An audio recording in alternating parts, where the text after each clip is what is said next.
Hello, my friends. Big Mark here from the Secrets Behind the Red Doors. It's the beginning of December, the end of the year coming in.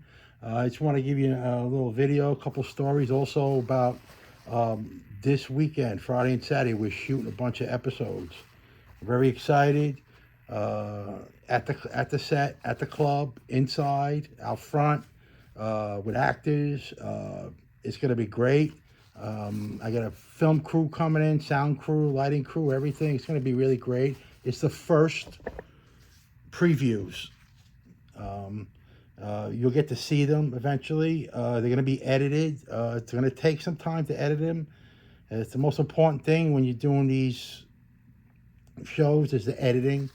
But they're going to be great. You're going to love it. And we got a nice plan for you. We have a nice schedule out for the beginning of 2026. We're going to start pumping out a bunch of shows where there's scenes and with the stories that I have, all true stories. But they're going to be not reenacted. They're just going to be played out, scripted. So it's going to be great. And myself, Kevin will be there. But it's a lot of work. A lot of hard work, a lot of investment, a lot of help from a lot of people, a lot of friends. I appreciate you. So guys, subscribe, like the show, and if you want to be a member, on this preview you'll see the revealing of the club member boards. Not enough, but I'm going to put them up anyway. Once they go up, then I'll if the guys have joined, I'll send the new hats out in January. But it's going up in the show, and we're filming Friday, so that's going to be great too. Another thing, a funny thing, guys, we talk about what John liked to drink, would like to eat, would like to smoke, from cigars, macanudos, or Portuguese, or, the jerks with the Cracker Barrel routine, listen. And what I like to drink, martinis, Bombay Sapphire, love Remy Martin, even Louis the 13th. I could tell you how many nights he brought a couple of bottles of Louis XIII to the club. We drank them, and the bottles, the Baccarat Crystal, he would crack them against the wall by the fireplace. He didn't care. We just tossed them. That was no big deal to him. But that's what he just wanted to have fun. But I'll tell you one thing. Wednesday night dinners, and a lot of there'd be wine on the table. And John's favorite wine they had to buy cases of was a red wine that was called Chateauneuf du Pape, P-A-P-F. French wine. Wasn't expensive, wasn't cheap. It was about average. I think at the time it was like $10, $12, $15 a bottle. I think so. But that was on the table every Wednesday night. It was a great tasting wine. He loved that. And, and he also liked some white wines of the same brand. Or he would put, there'd be a Santa Margarita on the table. There'd be a Pouilly Foussé, is another white wine. But John loved that. That was on Wednesday nights. I don't care what anybody says. That's stone cold the way it was. And his food menu came out as per se. There wasn't trays of antipasto. There was none of that. I mean, there was bread, butter. You know what I mean? There was, not butter, but there was bread on the table, olives and stuff like that. But mainly, as soon as the guy sat down, the pasta came out. Then the main dish with the salad. You know what I mean? Then the cookies and stuff like that. But it wasn't like you have 40 trays of antipasto on the table. Never happened. There would be, like I said, sometimes some, picky stuff, but very rarely. But the funny thing about these dinners, you guys don't know that. Everybody in the neighborhood knew when Wednesday night was there. There'd be no parking around. I mean, no parking. Just think, 30, 40 guys, let's say an extra 10, 15 cars. There was no parking as it was around there. So thank God you had the Columbia Savings Bank used to parking a lot. So, I can imagine the feds must have had a field day taking down the plate numbers. But that was that Wednesday night. Then in the summertime, outside. This went on throughout the 80s. Fleets of guys. I told you the story about the surveillance guys. The funny thing is, I like to pick it up one day. One day, we were standing outside. It must have been 81, 82. And a van was parked across the street, sitting there. True story. And the van had like a turret in it. And there was a camera that would come out of the turret and was filming us hanging out the club. Now, we were winter coats. I never forget I had a brown pea coat on with a pea cap on. It was cold, I was 21. And I remember standing outside. I forgot who was standing. There was a bunch of us, but it was like guys like Joe Messina, Pete, Sonny, Jackie. All standing outside talking and watching. It's just, and we see the camera. We spot the camera. I spot the camera come up. It's holy shit. As we pointed to the camera across it was not directly across the street with a coffee shop, but was on an angle to the right. It was filming us. So all of a sudden we start pointing, start walking over. The current comes down, the van starts up, and the van make a U-turn right there, but it's like to go the opposite direction towards Lefferts Boulevard. So right away Pete says, "Come on, jump in the car," and we jump in the car and we're following them where they're going. The next day on the news, they had a videotape of me in a car following me. So it happened to be a news media camera on a van, undercover van. It says, and they says, we're taking video surveillance of the Burger Hunt Fish Club, John Gotti, and we went to time, and then he spotted us, and one of their hulking individuals came over. We took off. They started following us to the car. We got scared, and then he just dropped off and stopped following us. It was on the news. It was hilarious, but it wasn't even the feds. It was the media back then. This was, I gotta say, 82. They had this fascination for him. Let's see, he spent a lot of time during the week. They go to dinner. You go to Raven Eye, go to dinner. Maybe they go to a nightclub. If it was Club A, Regine's, Marty's East, I can name them all. He made these stops. And in a smaller level, he was a well-liked, well-regarded guy. So, but that was the funny thing about some of the vans were media, and this is before '85. And that's I want you to know that. So it wasn't just '85 the cash; it was starting to build. But he laughed hysterical because he just laughed. He says, "They ain't got nothing better to do to watch me. I'm a degenerate, broke." He used to say, "I'm a broke degenerate gambler." He's joking around, but he loves saying that. He says, "Ain't there more important things in the world?" But that was one incident. Then the next incident, he was eating out the Donnas, and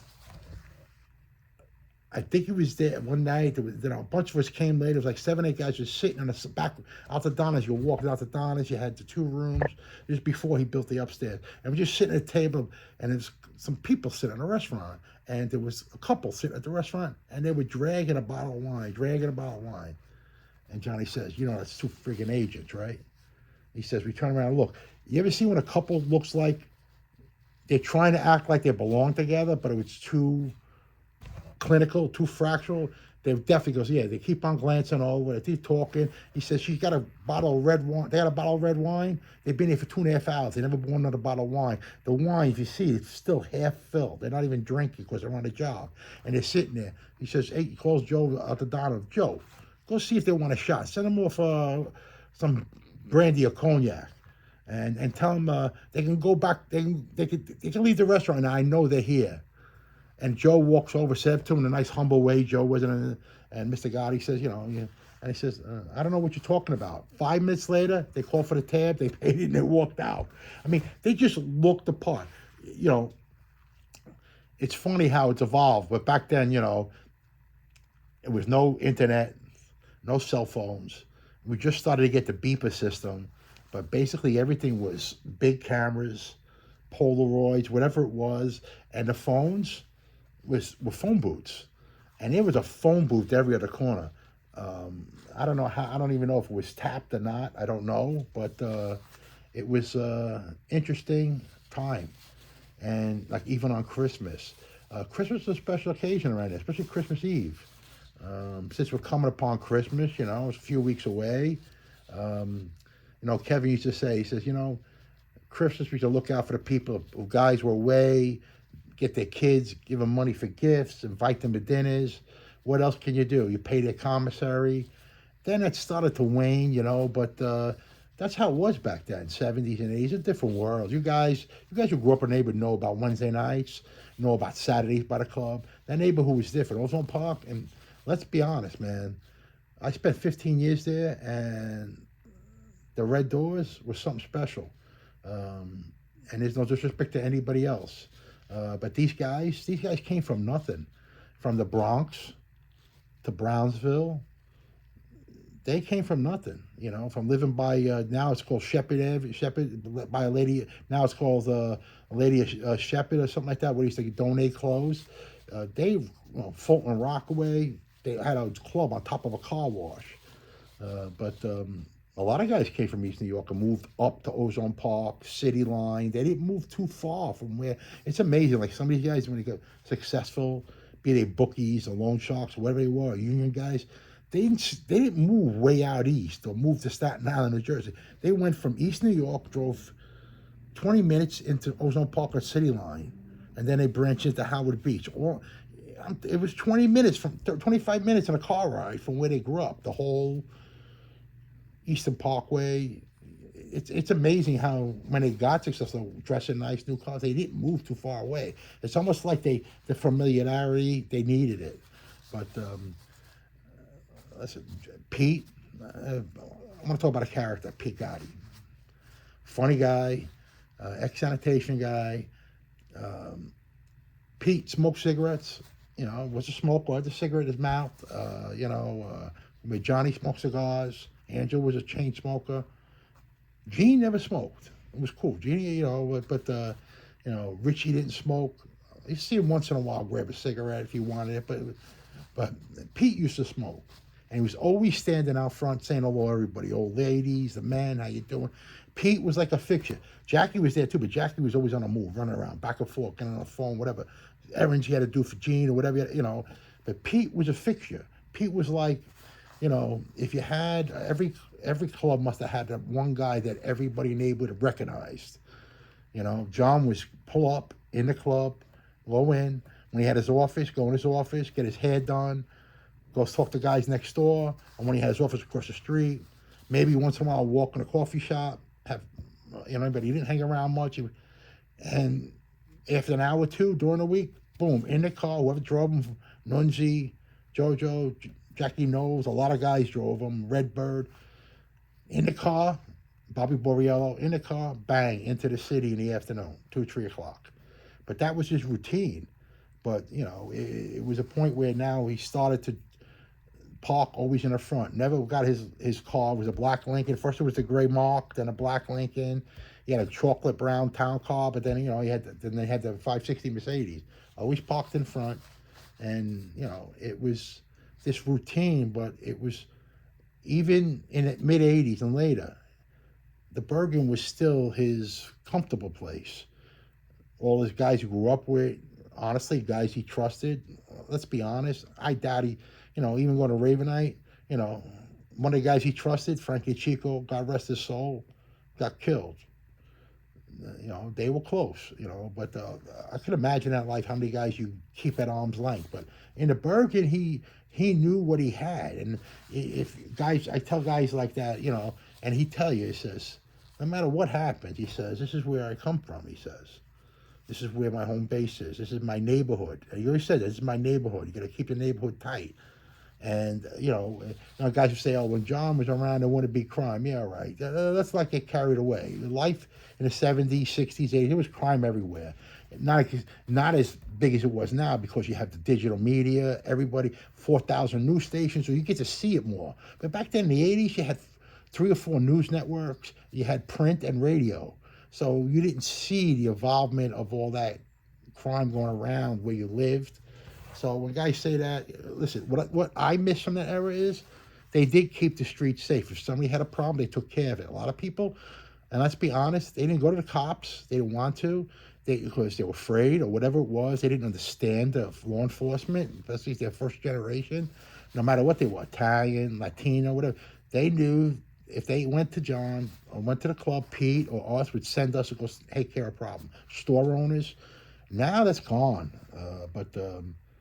But Johnny's wine, his cigars, Macanudo, Partagas, like we look up at a house Christmas Eve, he's got Montrachet, he's got wines from the 60s that are worth $500 a bottle. He had a little brown bar with a couple stools in his den, in a big flat screen TV, and he had the bottles underneath with liquor, But that was his personal supply. Guys would gift him.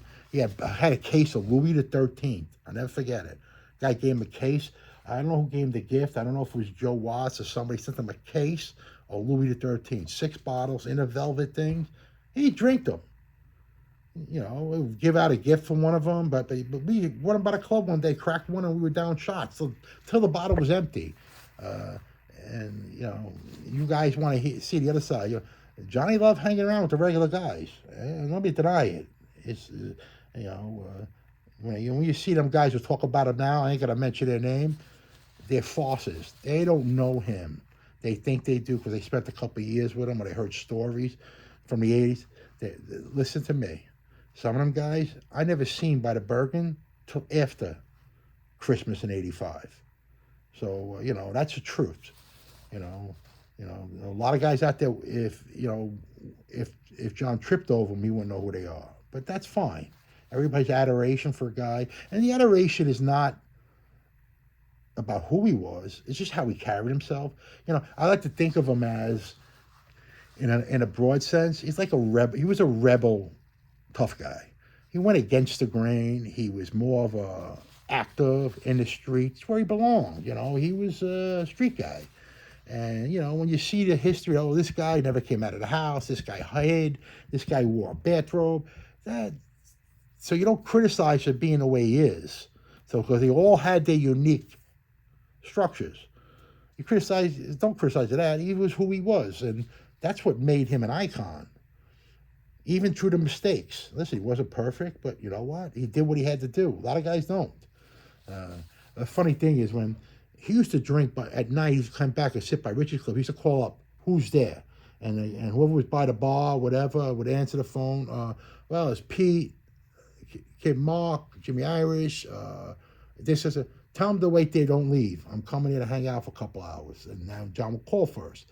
And he would pull up, either by himself or with a friend, would follow him, and they'd hang out in the club and we'd drink all night. The Italian guys would come in, they'd invite them in.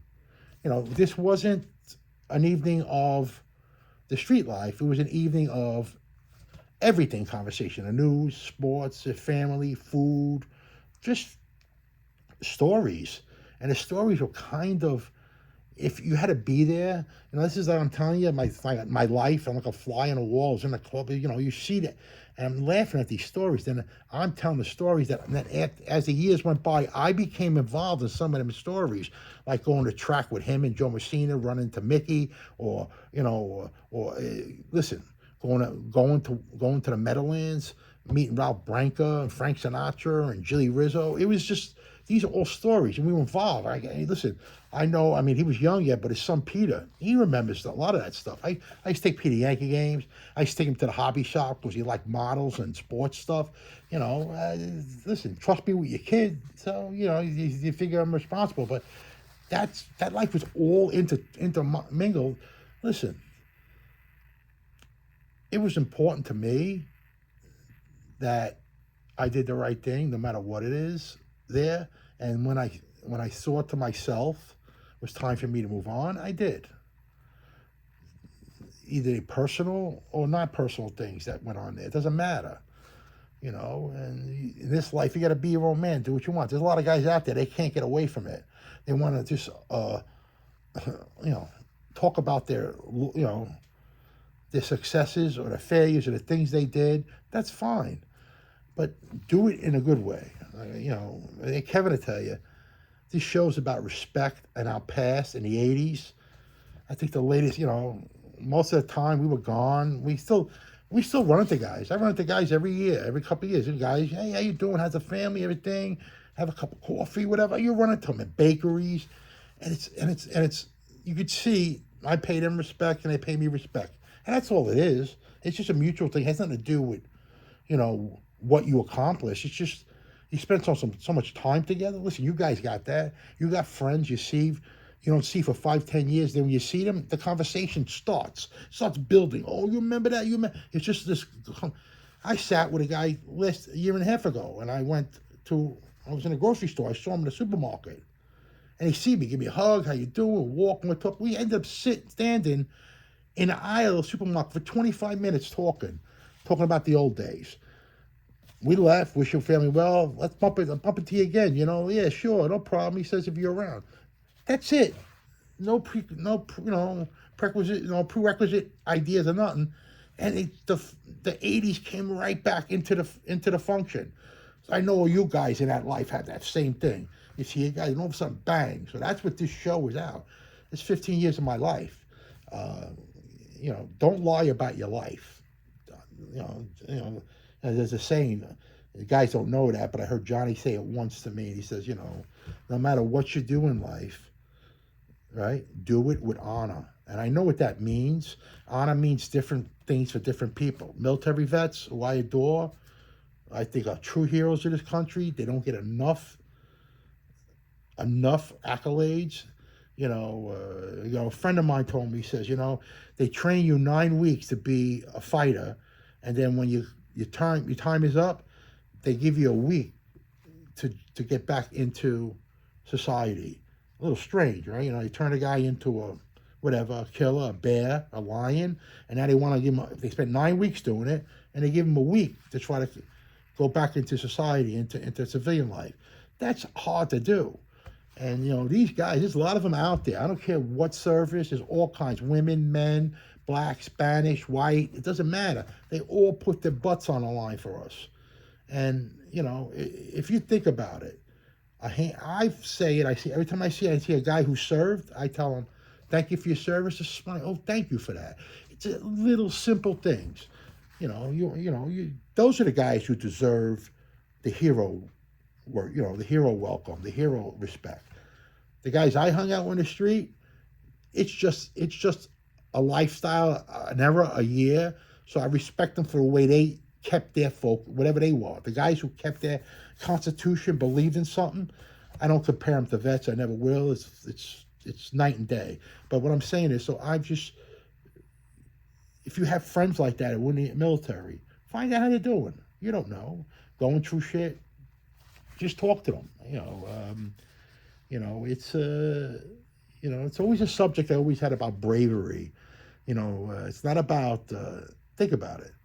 The word bravery. What possesses somebody 20 years old, 22 years old, to take a gun and charge into, a mountaintop or a jungle, whatever it was, and face on bullets flying at them. Everybody said, yeah, they're trained. No, think about human bravery. That whole concept about, oh, yeah, they hire. No 45-year-olds are going in there. Oh, that's true. 45 years old guys go fight too. So there's a difference between having balls, guts, and being brave. So some of the guys on the streets I grew up with had balls. They had guts. But the military guys have pure bravery. And bravery trumps all that. Bravery trumps all that. So that's why, So, listen, my father served in World War II. My brother was in the Air Force during Vietnam. I got friends, family members. My son has friends, friends that were in it. Takes a lot.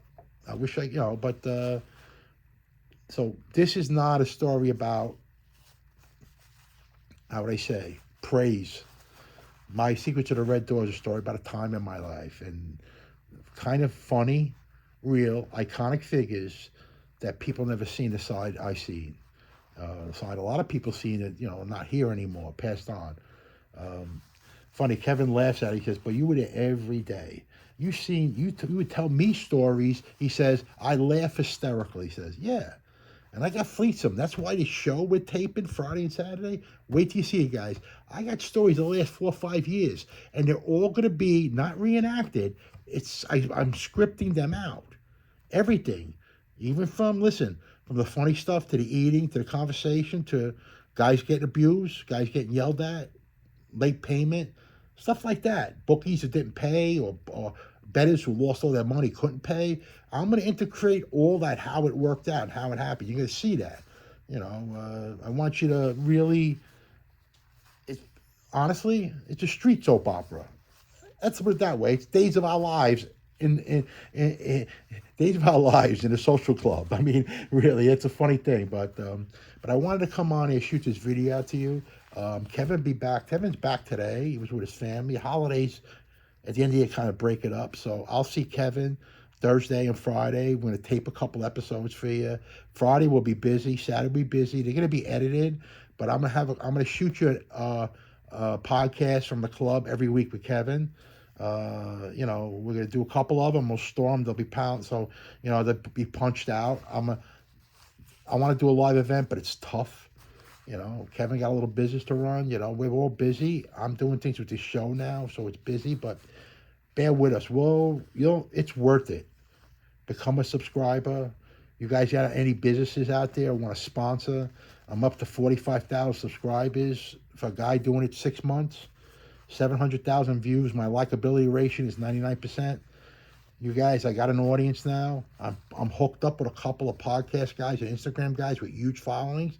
So everything feeds off of my podcast into them. So that might be another 1.5 million views. So you guys want to get in on sponsorship, whatever it is. It helps us and it helps you. Gives you a free audience. Listen, if you get 2 or 3 customers out of a sponsorship, it pays a lot more than what it's cost you for the sponsorship. So we're taking sponsorship now. I'm in negotiations with some guys, but just watch, enjoy it, like it, share it with your friends. This ain't no money grab. This is my passion project. That's why we built the club. It costs us a lot of money. That's why I'm doing the filming. I'm paying for it. So it's just a passion project. I want you to see the real. I want you to see the real side. Not everything's about John Gotti and Angelo and Pete and Gene and all them guys about that life. There's the 3 hours of that. There's 21 hours of their personalities, their character, and what they did, and how that lifestyle, how guys hung around. You're gonna see it. And listen, the Bergen was a special place. Goes back from Danny and Charlie Wagons. It's a special place. That's why I call it the Red Doors, because the guys who didn't hang out there, who heard about it, you guys are from the Red Doors. They used to shake their head. But listen, I'll be talking to you soon in the next couple of days. Enjoy this video. Please hit the like button. Let me know if you want to subscribe, if you want to join the club. The filming is going to be up for the filming. So every filming, when the credits go out, you're gonna see that backboard with the club members. And trust me, all regular working business people, all good people, just having fun. They get their name up there. Whatever you want to do, I don't care. You can just watch the show too. It'll be on a couple of platforms. But the guys who subscribe are gonna get to see the show in succession. You still have my podcast. My podcast, we're gonna have talks. I have some of the actors on. I have some guests coming down Friday. I'm gonna take snapshots of them. They're gonna be put in the next podcast. But it's gonna be fun. Listen, you guys. I tell it like it is. I ain't no. Like I said, we ain't really nobody that important in that life, but we're good men. Don't take no crap, and we're stand-up guys, and that's all the best way you could be, even with your families. But I'll be back soon. God bless. Listen, just keep it real. You got any questions? Keep them nice. I'm not gonna be a mob historian. This is about that era, 80s to early 90s. And be gentlemen, be ladies. I'm a gentleman. I answer you as best as I can. Sometimes I can't. Now that I'm going to get busy, some of the comments are going to be delayed. But I promise you I'll try to get to the good ones. But take care. Have a great day. Be safe. God bless America.